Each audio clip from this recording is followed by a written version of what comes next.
ബാങ്കിൽ പണമിടപാട് നടത്തുന്നവരെ ഉന്നമിട്ട് കവർച്ചാ സംഘം സജീവമാകുന്നു. നെടുമങ്ങാടിന് പിന്നാലെ കല്ലമ്പലത്തും പട്ടാപ്പകൽ കവർച്ച നടന്നു. സ്കൂട്ടറിലെ സീറ്റിനുള്ളിൽ സൂക്ഷിച്ചിരുന്ന 2 ലക്ഷം രൂപ കവർന്നെടുത്തു. കല്ലമ്പലം കരിമ്പുവിള സ്വദേശി നാസിമുദ്ദീൻ്റെ പണമാണ് നഷ്ടമായത്. 4 അംഗ സംഘമാണ് ഈ കവർച്ച നടത്തിയത്. അജീഷ് ജയകുമാർ തിരുവനന്തപുരത്ത് നിന്ന് തത്സമയം ചേരുന്നു. അജീഷ്, കേരളത്തിൽ ഈ കവർച്ചാ സംഘങ്ങൾ സജീവമാകുകയാണോ?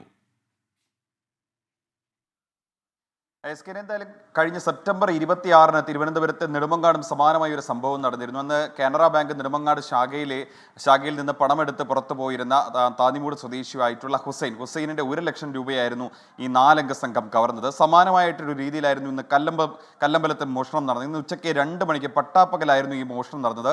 അവിടുത്തെ SBIയുടെ ബാങ്കിന് മുന്നിലാണ് ഈ സംഭവം.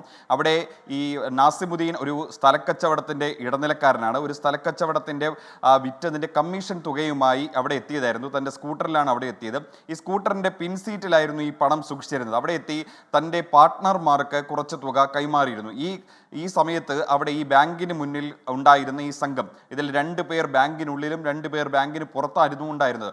അവർ ഈ പണം കൈമാറുന്നത് കാണുകയും ഇയാളെ നോട്ടമിടുകയും ചെയ്തിരുന്നു. പിന്നാലെ ഇയാളുടെ കൂടെ ഈ സംഘത്തിലുണ്ടായിരുന്ന 2 പേർ ഒരു ഫാർമസിയിലേക്ക് പോവുകയും ചെയ്തു. ഇയാൾ അവിടെ ഫാർമസിയിൽ മരുന്ന് വാങ്ങിക്കാനാണ് അവിടെ നിർത്തി അകത്തേക്ക് പോയത്. കൂടെ പോകുന്ന സമയത്ത് മറ്റ് 2 പേർ ചേർന്ന് ഈ ബൈക്കിന്റെ പിൻ സീറ്റ് തുറന്ന് പണവുമായി പോവുകയായിരുന്നു. അവിടെ CCTV ദൃശ്യങ്ങളിൽ പണവുമായി നടന്നു പോകുന്ന ഒരു ദൃശ്യങ്ങളേ ഉള്ളൂ. പോലീസ് പറയുന്നത് ഇവർ ബൈക്കിൽ ആണ് ഇവിടെ എത്തിയതെന്നാണ്.